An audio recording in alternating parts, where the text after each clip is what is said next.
Well, thank you. It's a pleasure to be here with you this morning and to talk to you about the wonder of DNA. Now, there is so much information that we could talk about when we're dealing with the complexity that we find in DNA that it's kind of difficult to figure out what to put into a 1-hour presentation. So we're going to kind of be looking at this from about 30,000 feet and without going into extensive detail on any one topic, but hopefully gaining an appreciation for a very small fraction of the complex design that we find in DNA. And we're mainly going to talk about human DNA because that's where most of the research has been done. And obviously, that's DNA that's very important to us. So that's what we're going to focus on today. Now, I want to begin by talking about how the human DNA is organized. So I'm going to kind of give you a little bit of background here because some of these terms you'll hear come up over and over in the presentation. So just some basic facts about the human genome. The genome is the DNA inside the nucleus of our cells. In humans, it is composed of about 3 billion base pairs that form a twisted double helix. And so there's 2 strands of bases that pair with each other, and we represent those bases with 4 letters, A, C, T, and G. And so most of you have probably seen an image very similar to this one of the twisted double helix, and there are rules, so to speak, that have to be followed in DNA. A always binds to T, and C always binds to G to form that double helix. Now, in the human genome, it's at least organized the DNA into 23 pairs of chromosomes. Now, in those chromosomes is only about 20,000 genes, and genes are the instructions for the proteins, okay? That's what makes up our body. That's what gives it structure, gives it function. And that's only about 2% of our DNA. It's a very small fraction. The other 98% has been affectionately termed junk, right? And we're going to talk about that because it turns out that's not a very good term for it. Now, I'm going to show you a short video that kind of will hopefully give you an idea of the size of the genome and its organization. Think of how many letters fit on a single page. And now imagine a stack of pages 300 feet tall. That's how much information is stored in the DNA inside every human cell, the entire human genome. If you sort through the 3 billion letters that make up the human genome, you find some surprising things. Only about 1% of the 3 billion letters directly codes for proteins. Of the rest, about 25% make up genes and their regulatory elements. The function of the remaining letters is still unclear. Some of it may be redundant information left over from our evolutionary past. Okay, now, there's a couple of things I disagree with in this. One is that I would disagree that stack that you see there is how much information is stored in the DNA. Rather, that stack represents, if you wrote out our DNA with letters, okay, A, C, T, and G, that's what you would get, okay? You would get that 300-foot stack of papers. But that doesn't represent how much information is stored there because DNA is a 3-dimensional structure, as we're going to talk about. And as we're going to see, there's layer upon layer upon layer of information there. Now, the narrator also says that towards the end that a lot of the DNA, which they kind of call non-coding DNA, is redundant information left over from our evolutionary past. So in essence, she's saying that most of our DNA is junk. Right? Even though it's unclear what the function is, she says, they don't think it's important. And we're going to talk about that a little bit later. Now, how is the information that's in the DNA utilized to maintain and build living things? Because obviously, you have to get from the instructions to the final product. So how do you do that? And for that, we look at what we call the central dogma of molecular biology. And so we have DNA, and it is transcribed into RNA, which kind of is like an intermediate carrying that information. And then that is translated into a protein. So transcription and translation are the 2 major ways that we get from the instructions to the final product. So that's the way in which the DNA is expressed, okay? It doesn't do any good just to have the instructions. You have to have a way to build off those instructions, so to speak. How do you build the final product? And while it may look very simplistic on the screen, it is a very complex and very highly regulated process. And so this next video, again, is going to take a rather simplified look at how we get from the DNA to the protein.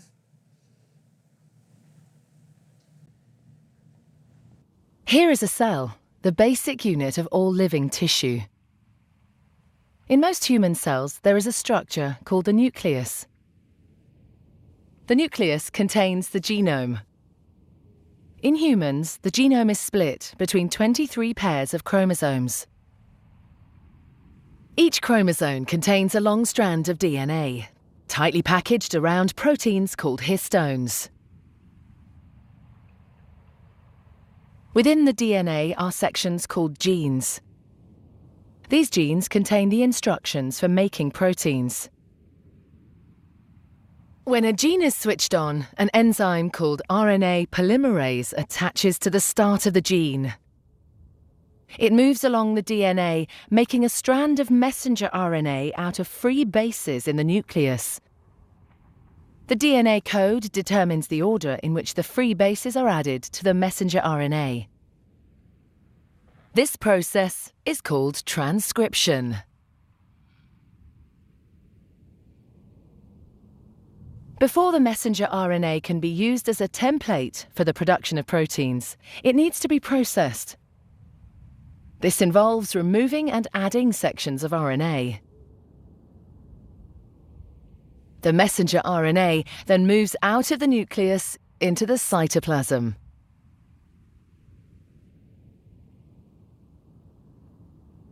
Protein factories in the cytoplasm, called ribosomes, bind to the messenger RNA. The ribosome reads the code in the messenger RNA to produce a chain made up of amino acids. There are 20 different types of amino acid. Transfer RNA molecules carry the amino acids to the ribosome. The messenger RNA is read 3 bases at a time. As each triplet is read, a transfer RNA delivers the corresponding amino acid. This is added to a growing chain of amino acids. Once the last amino acid has been added, the chain folds into a complex 3D shape to form the protein. Okay, now that again is a very simplified version of the processes. Okay, there's a lot more going on, trust me, a lot more proteins, a lot more things floating around that you don't see. But remember, this is only true for about 2% of our DNA, okay? That goes, because again, that's only 2% has genes. So what is the other 98% doing?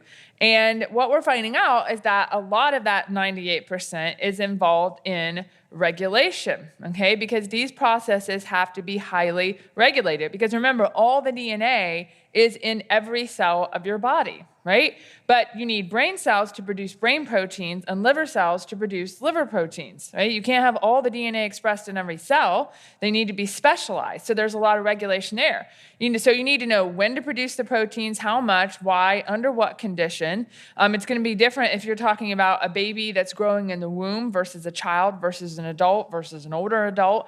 There's going to be all this regulation that's needed even throughout a person's lifetime to regulate these proteins properly. So what we're going to be talking a lot about today is where that regulation resides, because I think that regulation is a really great example of the design and the complexity that we see in DNA.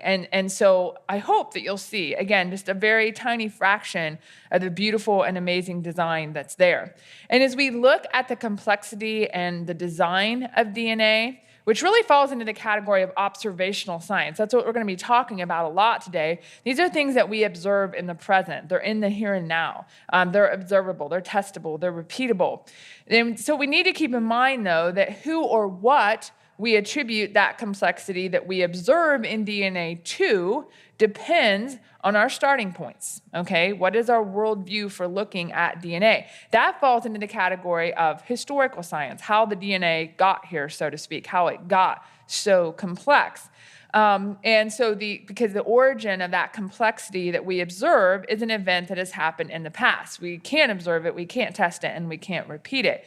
So it very much depends on our starting point for how we think that complexity came to be. Now, evolutionists believe that the complexity that we observe in DNA is not designed, but rather apparently designed. Okay? That's the term that they'll use. So it looks designed, but it really isn't. And again, that's based on their starting points for knowing about the past. They believe man's ideas about the past, that all life, including DNA, that's part of that life, has come about by random chance over millions of years. Leslie Orgel, a British chemist, said this: "It is genuinely surprising that an organism that has evolved by random mutation and selection appears to be designed. The idea is contrary to intuition. It is true, but to many it will always remain ridiculous." And why is it ridiculous, right? Why is it contrary to intuition? Because when you look at something that's that complex, you expect it to have been designed by something, right? I mean, think about it. We look at a computer, we look at a phone, we would never say those things came about by random chance. They're complex, they have to have a designer. Yet these people are looking at the human body, which is infinitely more complex, and saying it came about by random chance. Okay, it is very, very contrary to intuition. So why do this? I mean, why do evolutionists rule that possibility out from the start? Why is it not really designed? And I think these two British astronomers, Hoyle and Rick Reminiscing, sum it up very nicely. They say to involve purpose is, in the eyes of biologists, the ultimate scientific sin.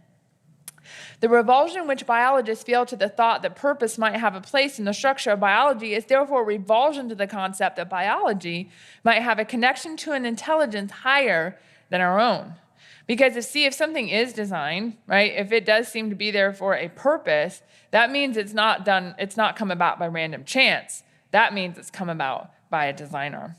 And so as we study DNA today, what we're going to see is that its design confirms and is consistent with historical science that based on God's word, and God is the creator and designer of our DNA and his intelligence, and is inconsistent and does not confirm that DNA is a result of random chance over evolutionary eons of time. Now, being a geneticist, from my personal perspective on this, and understanding and learning and teaching about the amazing design that's DNA, it makes me realize even more that this is not an issue of the evidence, because the evidence is crystal clear, okay? It truly is an authority issue, and it ultimately comes down to a heart issue, that many scientists want to be their own God instead of believing in the one true God who designed and created our DNA. So today we're going to talk about two major types of design that I have sort of categorized them into. And the first one I'm going to call sequence design, which has to do with the actual sequence of DNA. And then we're going to talk about something called structural design, which has to do more with the three-dimensional shape of DNA. And again, even within these, I'm only discussing a very small part of the design that we see there. So, all right, sequence design, the actual sequence of the DNA. So the first thing we're going to talk about here is something I've termed hidden codes. Now, this does not mean messages from God in your DNA, okay? They're not there, right? It does not mean Bible verses in your DNA. Why would he do that, right? He's given us the Bible. We have that. We don't need to decode DNA to find that out. But there are certain codes, I call hidden codes there, because we didn't know they were there. We didn't know these things were coding for things, and so that's why I call them hidden. So the first one we're going to talk about is something called duons. Now, duons are codons found in genes. Now, let me explain what a codon is. In your DNA, in the part that codes for protein, the genes essentially are composed of three-letter words. Those three-letter words are called codons because each codon codes for a particular amino acid in the final protein. So, for example, GCA, which is the first codon in the DNA here, codes for the amino acid alanine. And then the next codon, AGA, codes for the amino acid arginine. Okay, so that's how you go. It's just 3-letter words, and they all mean something basically for the final protein. So there are 64 possible combinations of the 4 bases of DNA, A, C, T, and G, into these 3-letter words. And there are only 20 amino acids. So there's what we call overlap, basically. So some codons, like you see here in this table, scientists have figured out which codons code for which amino acid. These 4 codons that you see here all code for the amino acid serine. Doesn't matter which of those you have, you get the same amino acid. These 4 all code for the amino acid threonine. So most scientists used to think that even if you got mutations that gave you like a different codon, as long as you got the same amino acid, everything was okay.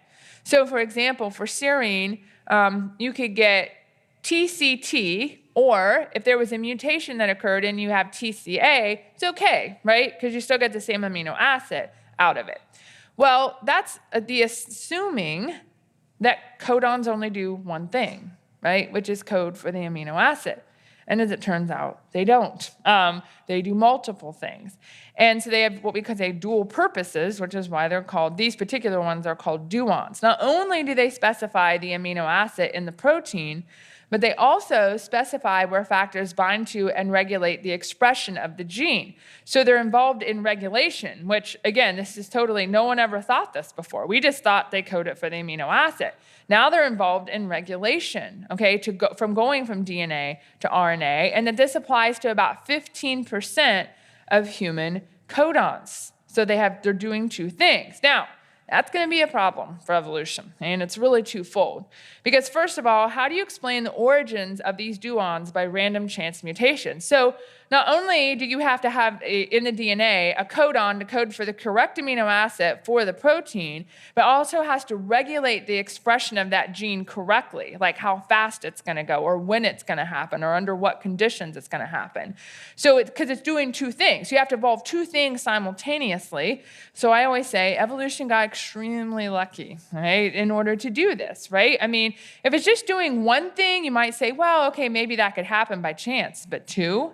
All right, now we've just compounded the problem. And I'm going to guess that they probably do more than 2 things. This is just all we've discovered so far, okay?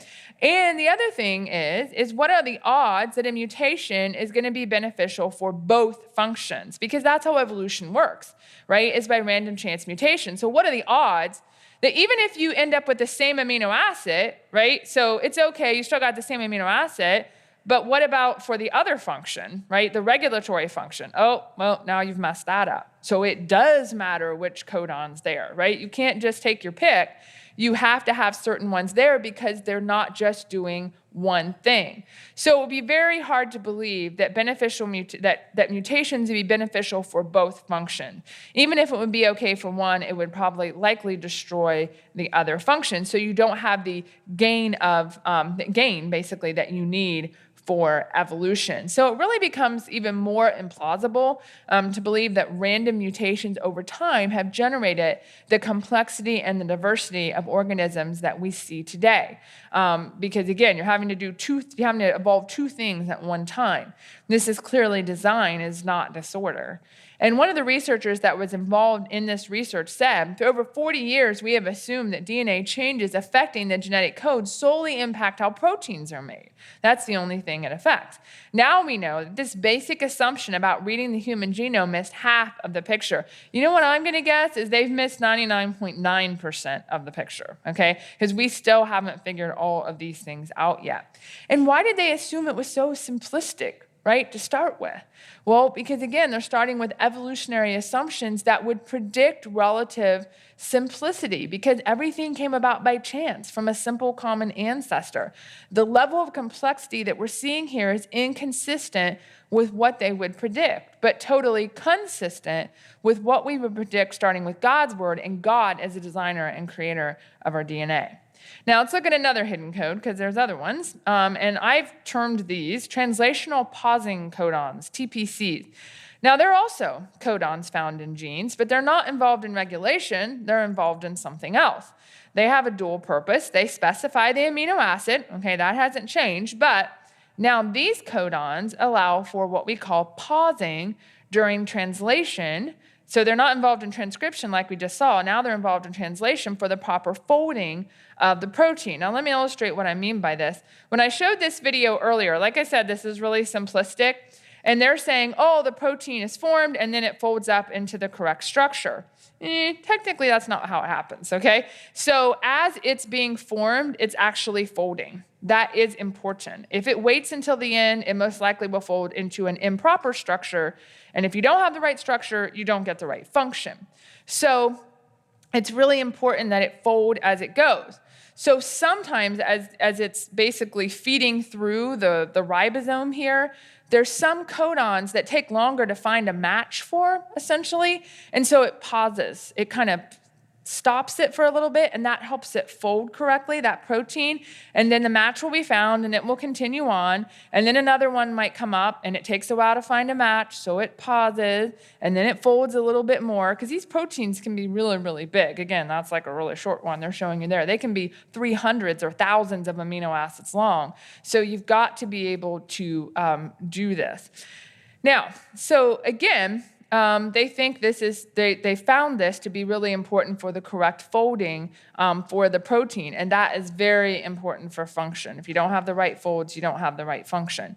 Now, again, this is going to be a major problem for evolution, very much like we saw for the duons, because how do you explain the origin of these TPCs by random chance mutation? Because now not only do you have to code for the correct amino acid, but you have to have a codon that's such that it pauses during translation so that you get the right fold. I mean, how does it even know this to evolve this, right? Oh, well, I need to pause here so this fold is correct, so this protein can do this. Evolution does not have a mind, okay?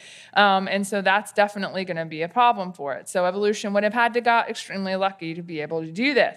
And again, what are the odds that a mutation is going to be beneficial for both functions?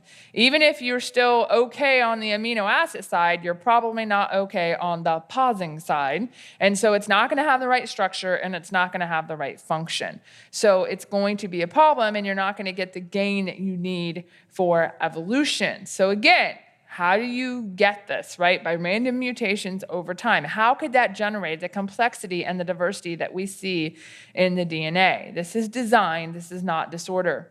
And again, the researchers involved in this said the dual coding functionality represents instead far more sophistication, layers, and dimensions of formal prescription. Tell me how sophistication comes about by random chance, okay? It doesn't. It requires a designer. This is design. This is not disorder. Now, the last hidden code I want to talk about that we sort of know of today, there's probably a lot more we're going to find, and that is something called dual coding genes. Now, this totally goes against everything I learned in college and graduate school, because we always learned that one gene equals one protein. That's the way it goes. As it turns out, that's not really true, because some genes will encode more than one protein. They'll encode two, and there's probably some that encode more, but we haven't found those as of yet. Now, these proteins are very different from one another, structurally unrelated.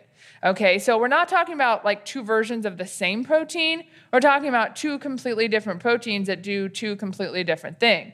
So this is just one example of one called the GNAS1 gene. It has two proteins that are produced from that same gene. And again, one's not just a shorter version of the other. It's actually reading the code differently, which without going into a lot of detail to explain how that's done, but it reads it differently, and so you get a totally different protein as a result of that. And right now, they found about 40 candidate dual coding genes, but they use very conservative parameters, so they think there's probably a lot more. This may help explain why we have 20,000 genes, but we have 100 to 300,000 proteins. Because when they initially sequenced the human genome, they really thought they'd find like 100,000 genes. And then they didn't. They only found 20,000. So there has to be sort of some explanation for this, how we get this. And we do see dual coding in viruses. They do this a lot, but because they're like really, really tiny, and so they have to make the most efficient use, so to speak, of their DNA, their genetic material there, and so it makes sense for them, but we've got all kinds of space, right? We have like 3 billion bases, so why do we need to do this? It doesn't make any sense, really, from an evolutionary, at least, perspective. And the researchers involved in this said, historically, dual coding regions were largely overlooked as they violated the accepted views of the eukaryotic gene organization. So eukaryotes are everything but bacteria, okay? Bacteria are prokaryotes. So they actually had known about dual coding regions for a long time, but they thought, oh, well, it can't be coding for 2 different proteins that actually have function, because you shouldn't see that in eukaryotes. You shouldn't see that in humans. Yeah, well, you do, okay? And they are producing functional proteins that are doing something. Now, dual coding genes, right? Dual purposes, right? Dual things. That's going to be a big problem for evolution. And the authors realized this, of this paper on this. They said dual coding is a costly arrangement because it limits the flexibility of amino acid composition. A silent change in one frame, in other words, one coding sequence for one protein, is almost always guaranteed to be amino acid changing in the other. So even if you get a mutation that might be beneficial to one of the proteins that the gene codes for, chances are you've messed up the other one, okay? So again, because it's coding for 2 things. Although counterintuitive, they say, okay? This goes against intuition, right? Again, this goes against what we would expect. And the only reason it's counterintuitive because it's inconsistent with evolutionary assumptions that would predict relative simplicity, but consistent with what we would predict starting with God, again, as the designer and creator of our DNA. And the last part of this paper was really interesting because they even had a section saying dual coding is virtually impossible by chance. To reliably find new dual coding genes, we must determine how likely they are to occur by chance. Simulations designed to answer this question show that dual coding is statistically unlikely. Okay? In other words, you've got major problems with this, okay? What are the odds? I mean, so now you don't have to code just for one protein. You got to have the same sequence that's going to code for 2 proteins in that. Whoa, okay, that's going to be a problem. That doesn't count the duons and the translational pausing codons you got to have too, right? Because you've got all these layers of information there. It's a problem. So yes, it is impossible by chance, and it is statistically unlikely. It's actually statistically probably impossible because it's so low that we can see this has been clearly designed. This is not the result of disorder. Now, the next type of sequence design that I want to address is something called junk DNA, which I talked about at the very beginning. And like I said, approximately 98% of human DNA does not code for protein. And there's different categories of junk DNA. There's what we call non-coding RNAs, repetitive sequences, and pseudogenes. And just to give you, again, a kind of a picture of this is a pie graph, kind of showing all the different aspects or parts of the human genome. Only that little tiny green wedge there is the protein coding genes. Okay, that's 2%. The other 98% is junk. And as we saw in an earlier video, they think it's leftovers, right, from our evolutionary past, or a genetic fossil, right? Much like you find fossils in the ground, these are fossils in our DNA. And Susumu Ono, who was a geneticist in the 1970s, was the first one to really coin this term. He said, the earth is strewn with fossil remains of extinct species. Is it a wonder, too, that our genome is filled with the remains of extinct genes? So the thinking was that as we evolved up the evolutionary tree, genetic information that was no longer necessary or useful, like information for tail or fins from when we were a fish, began to degrade, okay, and accumulate mutations. But it's still part of our DNA. We just don't use it anymore. Now, from an evolutionary standpoint, this is kind of odd because you would think it would have just gotten rid of that DNA, right? Because if we're not using it, how is it being selected for? Why do we keep it? Because that's how evolution is supposed to work. It's only going to keep it if it's useful. So they would just say, well, we just need more time. That's the key to everything. We just need to have more time, and pretty soon it will go away. But since the release of the human genome sequence in 2000 and 2003, and discovering we only had about 20,000 genes, there's been a lot of interest in studying the junk DNA. And a lot of that research has been done by the group ENCODE. And ENCODE stands for Encyclopedia of DNA Elements. And it involves many scientists and research facilities around the world. So it's a collaborative project. And they have now published dozens of papers in scientific journals. Now, phase 1 was completed, and it's ongoing. So they'll probably have a new release soon, I'm hoping. But phase 1 was completed in 2007, and they studied just 1% of the human genome. And they're studying the junk, okay, not the gene. And they found, to their surprise, that nearly all of the junk DNA is transcribed into RNA. And they're like scratching their heads on this, right? Because why would you transcribe it into RNA if it's not going to become a protein, right? Because RNA is that intermediate, so to speak. They didn't expect this. Well, guess what? As it turns out, proteins aren't the only things that have function. RNA has a function, right? It has a function. It's doing something as RNA. Some of the people involved in this research said, we are now seeing the majority of the rest of the genome is active to some extent. It's doing something. It's not just dead, right? It's active. And they may not know yet what it's doing, but they're working on that. Francis Collins, who's now the head of the National Institutes of Health, at that time said there's a lot more going on than we thought. And Eric Green, the scientific director of the Genome Research Institute, said the take-home message is, oh my gosh, this is really complicated. And I always laugh at that because I'm like, yeah, it's really complicated. Okay, a lot more complicated than you ever imagined it could be. I think one of the researchers I had seen at that time compared it to like this giant ball of string that you're trying to unravel and figure out what all the parts mean, because that's how complicated this is. Now, phase 2 was completed in 2012, and they decided to study the remaining 99% of the human genome because the first pilot phase was so successful. And at that point, they termed that 80% of the human genome is functional because it has some specific biochemical activity. In other words, something binds to it, it's being transcribed in RNA. There's activity there. And the third phase of this is to figure out exactly what all that is doing, which is going to take a lot of time and a lot of people to do that. One of the ENCODE researchers said almost every nucleotide, that's a base in DNA, is associated with a function of some sort or another, and we now know where they are, what binds to them, what their associations are, and more. And you got to, I mean, it's maybe kind of hard to understand how big this is. We're talking nearly 3 billion bases, right? And what they do. That's huge to unravel that and figure that out. But they know it's doing something. There's activity associated with all of them. The lead analysis coordinator for ENCODE said it's likely that 80% will go to 100%. Okay, 100% of our DNA is doing something. It's not junk. We've got to come up with a new term for this. I am so tired of calling it junk DNA and putting it in quotes because it's not truly junk. This is designed, right? This is not the result of disorder. Now, in 2012, they did believe, and they still believe this, that most of the functions are regulatory.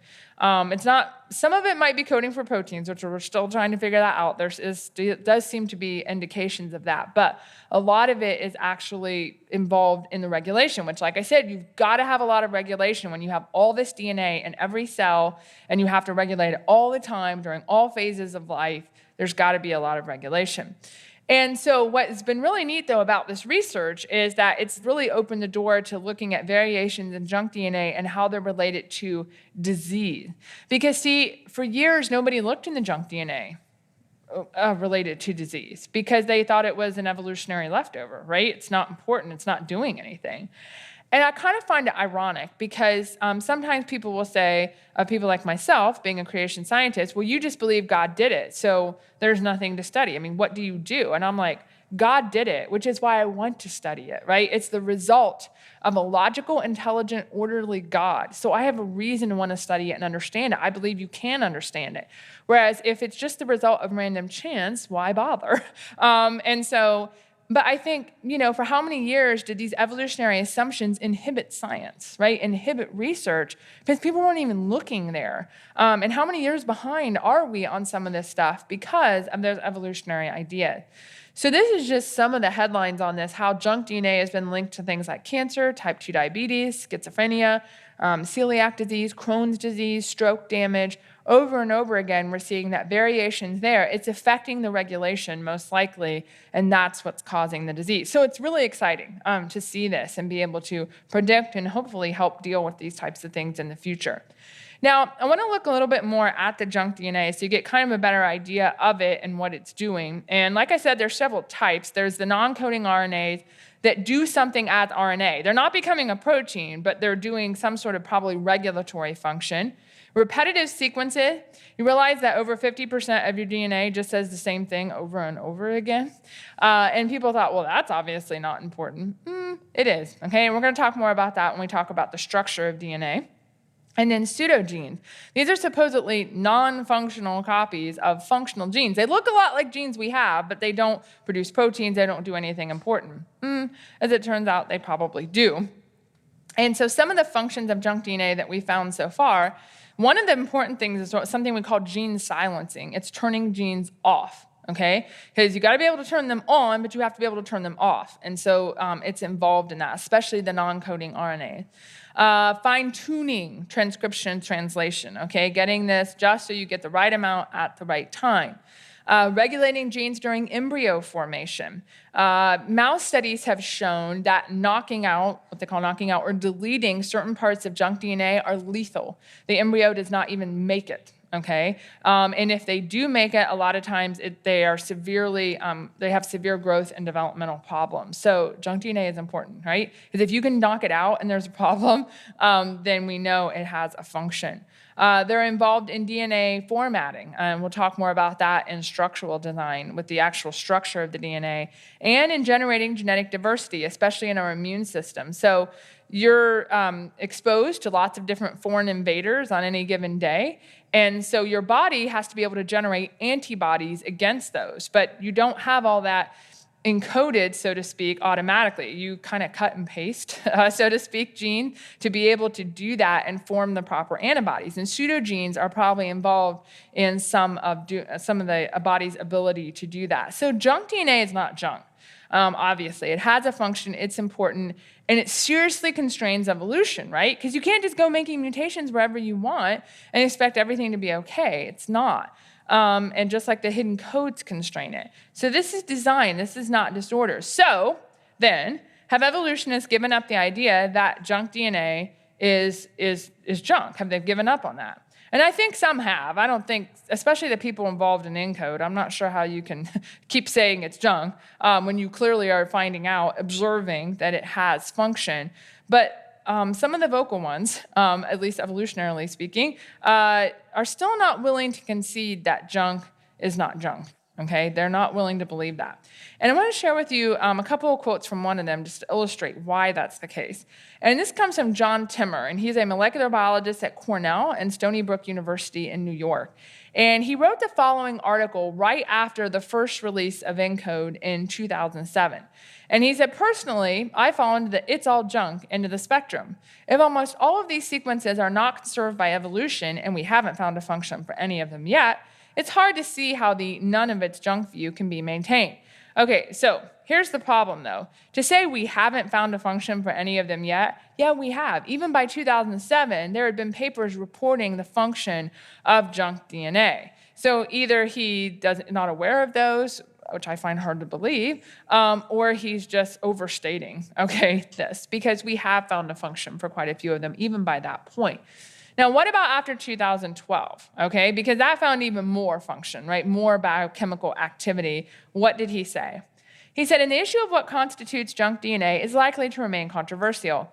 I expect we'll continue to find more individual pieces of it that perform useful functions." Okay, so he's given a little bit, right? Some of it does have function, but he says, the majority will remain evolutionary baggage. Now, or evolutionary leftovers, right? Genetic fossils. Why does he still argue this? I mean, this is stuff we can see right now. We can observe it. It's functional. It's doing something. So why does he still claim that it's not important and it's not doing something? And it has to do with a finding from the 2007 original study, which he talked about in his previous quote. And I want to highlight this part of it now. He says, if almost all of these sequences are not conserved by evolution. Okay, so basically the reason he thinks that junk DNA is still junk It has to do with an evolutionary assumption, right? Now, what is he talking about? Junk DNA is not conserved. That's what the first ENCODE study found. They looked at mammals. They looked at the junk DNA of mammals because mammals, in their mind, are closely related, evolutionarily speaking. They expected the junk DNA to be very similar. Guess what? It wasn't. Okay? About 50% of it was not the same. It was not conserved among mammals. Now, let me show you what I mean by that. What is a conserved sequence? So here are sequences, DNA sequences, just a small portion, of 8 different organisms. And some of those sequences, as you can see in the box, are identical. Doesn't matter which organism that you look at, the DNA is the same. And so that results in what we call a conserved sequence. That's what we call a conserved sequence. It's the same in every organism. We're very similar in every organism that we look at. And evolutionists believe that as organisms evolved, these certain DNA sequences were kept or conserved because they were important, they were functional, okay? So you should see the same. So especially among mammals, you would expect to have a lot of these conserved sequences because they're so closely evolutionarily related. But they didn't find that. And so the people that were doing the ENCODE research said it was the most surprising finding of the study. They said in their paper, however, we have also encountered a remarkable excess of experimentally identified functional elements lacking evolutionary constraint. Okay, blah, blah, blah. What does that mean, right? Basically, we found a lot of the junk DNA is not conserved. Okay, it's not the same among mammals. And they said these cannot be dismissed for technical reasons. This is perhaps the biggest surprise of the pilot phase of the ENCODE project. So their biggest surprise wasn't that junk DNA wasn't junk, but that it wasn't junk and it wasn't the same, okay? Because if it's important and it's functional in doing something, all mammals should have, relatively speaking, the same junk DNA, but they don't. So that's what's bugging them about this. It makes no sense from an evolutionary perspective because if it's active, it's functional, it's important, it's doing something, it should be conserved. Because that's how evolution works. It saves and reuses. I mean, when your mechanism is random chance mutation, you don't want to start from scratch every time, so you use what's already there. So all mammals are more closely related to each other than other types of organisms like birds or reptiles and the tree, the evolutionary tree.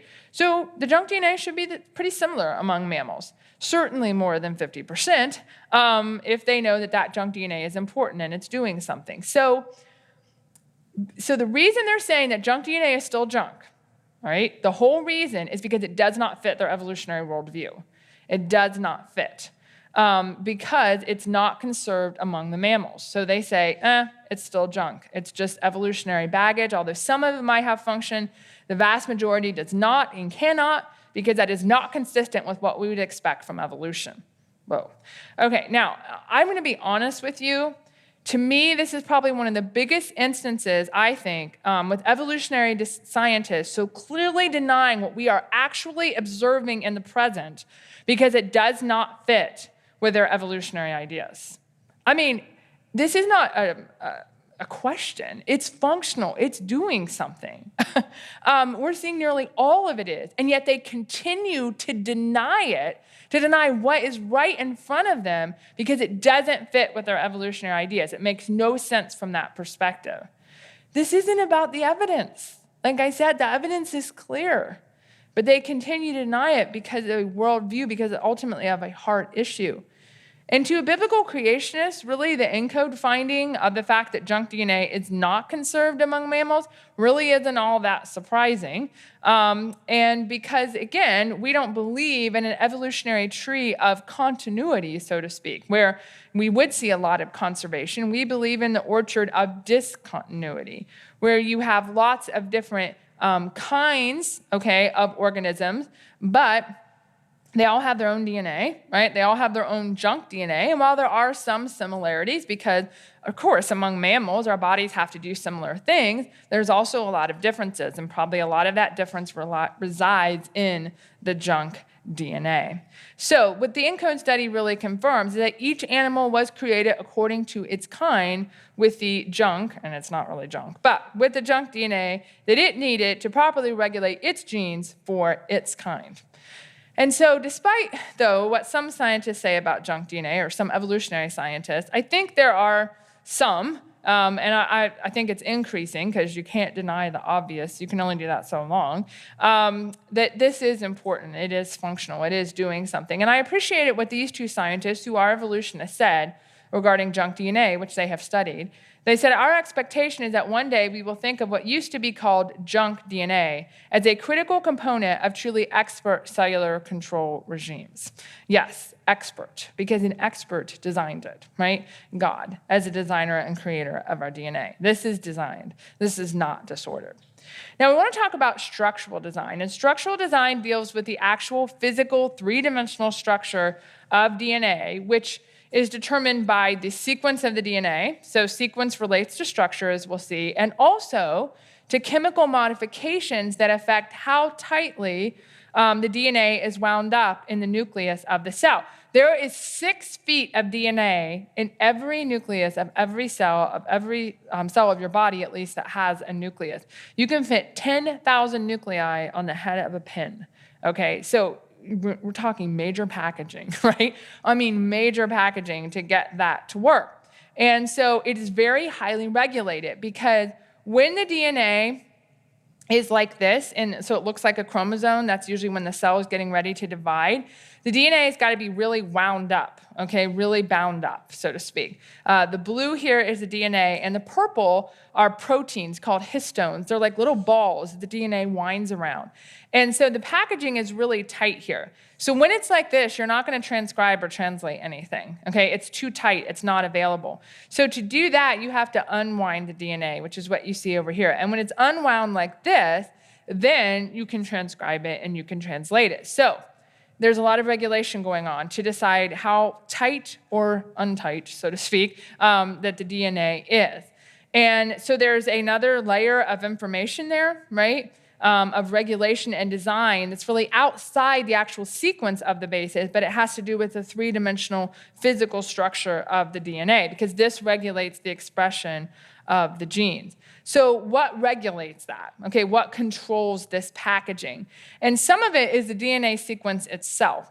Remember how I talked about repetitive DNA being a type of junk DNA? And these are sequences of bases that repeat over and over again. And there's several different types, okay, like I've talked about before with junk DNA. But again, it's typically been considered junk because it just repeats, right? It's the same sequences over and over again. But nearly 50% of our human DNA is junk. Now, again, we're made by a creator God, and I'm having a hard time believing that 50% of it just is sitting there doing nothing, okay? That's a problem. And so just to show you this again, so each of these bars represents a chromosome, okay, that we have. Each of the colors represents different types of repetitive DNA. And as you can see, in almost every chromosome, we have at least, or maybe a little bit more, 50% repetitive DNA. But that DNA is important. It's important for packaging and getting the right shape and the right structure to the DNA. So it formats the DNA, essentially, because it does have to be wound up, because it is a three-dimensional structure. Certain times you need to unwind it, certain times you need to wind up. So it's involved in packaging it for cell division. Then you need to wind it up really, really tight before it divides. But later, then you need to unpackage it. You need to unwind it so it can be transcribed and translated. Sometimes it's involved in regulation because for some genes, the regulatory element is 1,000,000 bases away. 1,000,000 bases away. So you have to be able to bring those together, the gene and the regulatory element, in close proximity to one another. And that comes from folding up the DNA and bringing those two close together. So there is a ton of formatting that has to go on here that the repetitive DNA is responsible for. I kind of think of it this way. You know how when you're typing, you put spaces between words, right, to make it understandable? This repetitive DNA is kind of like that. It's the spaces, right, so the DNA makes sense. So the DNA either is wound up properly or unwound properly, okay, so that you can get that. The actual sequence may not be so important as it is the number of bases and the location, the actual physical space that it occupied, so you can get the right folding and the right packaging of the DNA. And a good example of this and the importance of the repetitive DNA to packaging and how it can affect gene expression is found in a form of thalassemia. which is a type of anemia, and that's found in the beta globin gene. So beta globin is a gene produces a protein that's a part of our hemoglobin, which is the protein found in our red blood cells. And the beta globin gene is regulated by a region called the LCR, which is the locus control region. And that region controls the packaging of the DNA and the formatting of the DNA. So it will unwind that part and make it accessible to transcription and therefore translation, so you can get the protein. So here's a picture of the beta globin gene. There's the LCR, that's the regulatory region. There's the gene itself. And there's about 80,000 bases between them, okay? So it's a distance away from it, but it's controlling the packaging of the DNA in that area. And what they have found is that in some forms of what are called beta thalassemia, that LCR is mutated, okay? It's got mutations in it such that it can't package the DNA correctly. It can't unwind it. And so even though the beta globin gene is there and it's intact and there's nothing wrong with it, there's no access to it. It basically winds it up, so it can't be transcribed and it can't be translated, and so you don't get the gene. And as a result, if you don't have beta globin or not much beta globin, you have really small red blood cells, and they can't carry enough oxygen, and so you get a type of anemia as a result of that. So the formatting of the DNA is really important to the organization, the physical organization of the genome, because it's important for the proper regulation of the genes. So they're related. So again, how does this pose a problem for evolution? Because how do you explain the origin of these repetitive sequences in the appropriate chance for the proper gene expression by random chance mutations, right?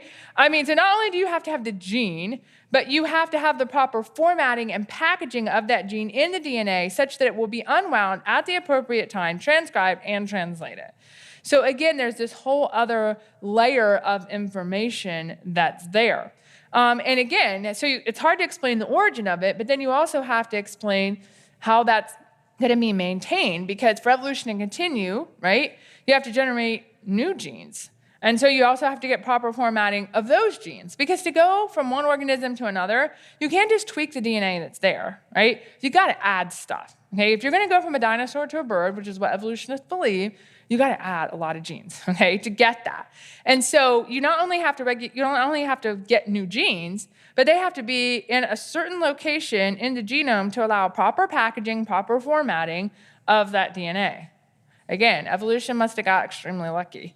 And so that's a problem, okay, for evolution to continue. Because I think a lot of times when evolutionists explain evolution, they make it very simplistic, right? And they just say, oh, you just have to get this gene. Okay, as if that's not hard enough. You've got to do all these other things. You have to regulate it properly. You have to format it properly. And oh my goodness, there's so many other things that you have to be able to do. So there's no way that random mutations over time could have generated this complexity and diversity. This is design. This is not disordered. Now, the next area of structural design that we want to talk about is something called epigenetics and how it has to do with the 3D shape and the packaging of the DNA. Epi means over or outside of, around. So it's not the actual sequence of the DNA, but rather chemical markers and modifications that affect the expression of the DNA. So this is not the sequence. It's something very different. So they basically change the availability and the accessibility of the DNA. They're winding it up or they're unwinding it. But it's not the DNA sequence. So here's the DNA, and it's in the purple or the blue here that you see. These are the histones, okay, that it's wound around. And there are chemical modifications, which are these little tiny colored balls here, that will bind to the histone and affect basically whether the DNA is unwound or wound up. Okay, but they're not a part of the sequence. They're on top of it. They're epi. There's about 12 different chemical modifications that we found so far in human beings. And so it will affect whether a gene is available to be transcribed and translated or not. Now, chemical markers, as it turns out, are heritable. So you not only inherit DNA, but you inherit the chemical markers on the DNA. No one ever thought that. Okay, we used to think that when egg and sperm combined, the DNA combined, all those chemical markers fell off. They don't. Some of them stay on. And it is environmentally controlled, those chemical markers. So it can be controlled by things like diet or stress or exposure to certain chemicals can affect whether those chemical markers are off or on the DNA. And so you may have heard that you are what you eat, but you are also what your mother and grandmother ate. Okay, let me explain that, because every time I say that, I know it just doesn't sound right. What I mean is, okay, they didn't physically eat you, but when your mother was pregnant with you, what she ate affects the expression of your genes, okay? The chemical markers on your gene. And guess what? That child then, when that child grows up, when your child grows up and has children, those chemical markers can still be on there from grandma, okay? So it's passed down, is what I'm trying to say. You're not just inheriting DNA, you're inheriting the chemical markers that affect the expression of the DNA. It can be short-lived, maybe only passed down to one generation, or longer, passed down to multiple generations. So I want to use an analogy to help you understand this a little bit better. I'm going to show you two sentences. They have the exact same words, okay, but totally different meanings because they have totally different punctuation. So, a woman without her man is nothing. A woman without her man is nothing. Now, you can choose whichever sentence you like, but here's the thing, right? The words are the same, but the meaning is completely different because the punctuation is completely different. And it's the same way for epigenetics. You have the same sequence, but it's expressed differently because there's different chemical markers on the DNA. Now, I'm going to show you a short video that explains how this happens. Epigenetics affects the expression of DNA in mice. The sweet smell of fruit doesn't normally send rats running, but when researchers paired the orange, cherry, almondy scent of the chemical acetophenone with a painful electric shock, lab rats quickly learned to fear it. Along the way, extra neurons sprouted in their noses and in the smell processing center of their brains, making them super sensitive to the scent. This result isn't shocking. What is surprising is that the rats' pups and their pups' pups were also startled by the smell of acetophenone and had the same extra neurons as their fathers, despite never having been introduced to either their dads or the fruity scent before. But how could the pups have inherited something that their fathers learned? Basic genetics tells us that only DNA gets passed along to offspring. Characteristics like memories, scars, or giant muscles can't get passed on since acquiring them doesn't alter the genetic code. But it turns out that instilling fear in the rats did trigger genetic changes, not in the DNA sequence itself, but instead in how that code was read and used in the rats' bodies. In every cell, biological machinery constantly translates DNA into the proteins needed to carry out vital processes. Chemical switches attached to the DNA turn genes on or off or up and down, telling the machinery which proteins to produce and in what quantities. These switches, called epigenetic tags, are why a kidney cell looks and acts differently than a skin or nerve cell, even though all three cells have identical DNA. But the switches in any one cell aren't set in stone. Teaching those rats to fear the fruity smell switched one of their smell-sensing genes into overdrive. Researchers don't know all the places in the rats' bodies where this switch got flipped, but they know it happened in one key set of cells, the rats' sperm cells, which would one day pass along the tweaked genetic material, making the next generation of rats super sensitive to acetophenone. Rodents aren't the only creatures demonstrating this weird type of inheritance. In Ivakalik, Sweden, boys who suffered through tough winter famines went on to have super healthy sons, with extremely low rates of heart disease and diabetes. And their sons had the same excellent health, living an unbelievable 32 years longer on average than the grandsons of boys who hadn't gone hungry. To be clear, this does not mean that we should start starving our kids for the benefit of future generations. Scientists don't even know yet exactly which switches the Swedish famines flipped. While we have been able to connect specific epigenetic changes to health effects in mice, we're a long way off from being able to make those connections in humans. That may sound like a bummer, but it's mostly because we humans don't live in the well-controlled environment of a laboratory. And for that, we should be grateful. Okay. So what we learned from these mouse studies is that the environment can affect the expression of our genes without changing the genes themselves, and it can be passed on to future generations. In humans, there's been a lot of studies trying to understand this better. There's a type of synthetic estrogen that was given to women to prevent miscarriage. And what they found was that in the daughters and granddaughters of those women that took the estrogen, they tend to have a higher incidence of reproductive cancers. Okay, so why is that? Well, it's probably, they're thinking it's linked to epigenetics, okay, something that was passed down. They've also found in twin studies, why is it identical twins, right? They have the same sequence, same exact sequence, but one gets a disease and the other one doesn't. It probably has something to do with epigenetics. They know the gene expression in twins gets more difference over time. There's more differences because they're exposed to different things. They might live in different areas, have different diets. And so we inherit not just a genome, but we inherit an epigenome. Not just the sequence of our DNA, but the physical structure of the DNA as it's altered and modified by these chemical markers. So how does evolution explain epigenetics? Or rather, what problems does this create for evolution? Because organisms would have to evolve complex mechanisms to make epigenetic changes to adapt to future environmental challenges, right? Because this is something that's dependent on the environment. So where does that forward-thinking design come from? And according to a recent study on epigenetics and evolution, the people involved in this said this: after the emergence of single-celled organisms some billions of years ago, nature started experimenting with how to diversify gene function without changing the sequence of the DNA. As multicellular organisms evolved, this process of maintenance and function were provided by mechanisms which are called epigenetics. Okay. First thing to note, these are just broad statements with no real explanation as to how this actually occurred, right? But more importantly to note is that nature cannot experiment because experimenting requires a person with a mind, okay? I don't see random, chance experiments happening in the lab, okay? You have to have a mind, an experimenter, a scientist to come in and do those things. Evolution is mindless. And epigenetics is a preparing for the future design. It cannot see the future, therefore it has no way to evolve mechanisms to prepare for that future, right? Forward-thinking design is totally inconsistent with what evolutionary assumptions would predict because evolution works in the here and now. It doesn't have a mind, it cannot see the future, therefore there's no way it can prepare for or predict the future. But it is absolutely consistent with creation because God is omniscient. He designed organisms with the ability to adapt in a fallen world, and he knew Adam and Eve would sin. He knew they would need to be able to do this. So epigenetic mechanisms allow organisms to change easily and quickly in relation to their environment.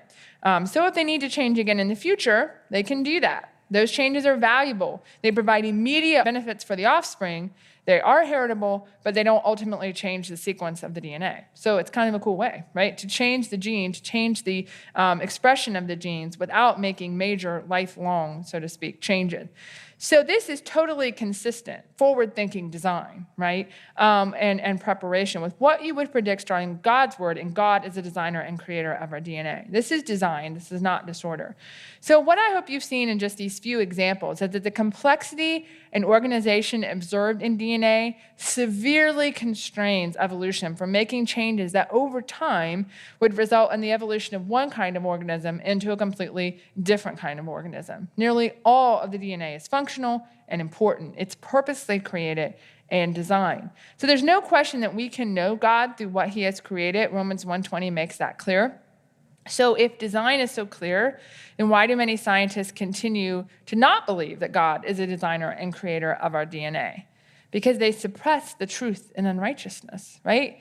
It's not a matter of knowing because they know in their hearts, but they have suppressed that truth to continue in their rebellion against God. They continue to deny the obvious.